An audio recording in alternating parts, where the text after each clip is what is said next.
तुम्ही पाहत आहात MCN न्यूज मराठी।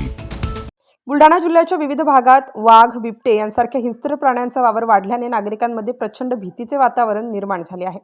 मागील काही दिवसांपूर्वी खामगाव शहरालगतच्या जनुना तलाव परिसरात बिबट्याचा मुक्त संचार होत असल्याची माहिती स्थानिक ग्रामस्थांनी वन विभागाला दिली आहे।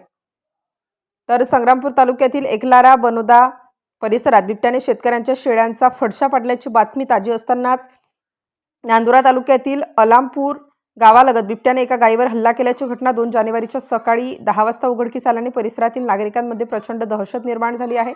सदर घटनेची माहिती वन विभागाला दिली असून वन विभागाने या गंभीर घटनेची दखल घेऊन बिबट्याचा बंदोबस्त करावा अशी मागणी परिसरातून होत आहे। या सर्व घटनांवरून बुलढाणा जिल्ह्यात बिबटे तसेच वाघासारख्या हिंस्र पशूंच्या संख्येत कमालीची वाढ झाल्याने प्रशासनासह वन विभागाने तात्काळ कारवाई करण्याची मागणी नागरिकांकडून करण्यात येत आहे।